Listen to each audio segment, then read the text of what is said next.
Hi friends, welcome back our channel. చాలామంది 2025లో ఏ industry బాగుంటుందని అడుగుతున్నారు. సో నాకు కనిపిస్తుంది స్ట్రాంగ్ కన్విక్షన్ ప్రకారం పవర్ సెక్టర్ బాగుంటుంది అనిపిస్తుంది. ఎందుకంటే రెన్యూబుల్ ఎనర్జీ, ఈవీస్ వీటన్నిటికీ అలాగే మనం పవర్ సర్ప్లస్ కంట్రీ అవ్వాలనుకున్నాం కాబట్టి అది బాగుంటుంది అనిపిస్తుంది. ఇంకోటి ఏంటంటే నాకున్న స్ట్రాంగ్ కన్విక్షన్ కూడా ఫార్మా ఇండస్ట్రీ బాగుంటుంది అనిపిస్తుంది.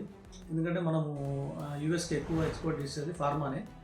ఎట్లాగే డాలర్ బాగా బలపడుతుంది. అలాగే యూఎస్లో ఫార్మా ఎక్కువ యాక్చువల్గా అక్కడ మ్యానుఫ్యాక్చర్ చేయరు. వాళ్ళు డెఫినెట్గా ఇండియా నుంచి తీసుకోవాల్సిందే. వాళ్ళు వద్దన్నది ఇండియా దగ్గర నుంచి తీసుకోవాల్సిందే. కాబట్టి ఫార్మా సెక్టార్లో కొన్ని అది కూడా కొన్ని ఆంకాలజీ డ్రగ్స్ ఏదైతే పేటెంట్స్ పొందుతున్నాయో ఆ కంపెనీలు బాగా పెరుగుతాయి అనిపిస్తుంది.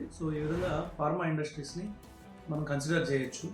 ఎలాగైనా 2025 మార్కెట్కి డిఫికల్ట్గానే ఉంటుంది. కానీ స్టాక్ స్పెసిఫిక్ ఇలాంటి కొన్ని స్పెసిఫిక్ స్టాక్స్ ఉన్నాయి. వాటిని సెలెక్ట్ చేసుకుంటే మంచి లాభాలు పొందవచ్చు. ఇంకా డీటెయిల్స్ కోసం నా ఛానల్ సబ్స్క్రైబ్ చేసుకోండి. Thank you.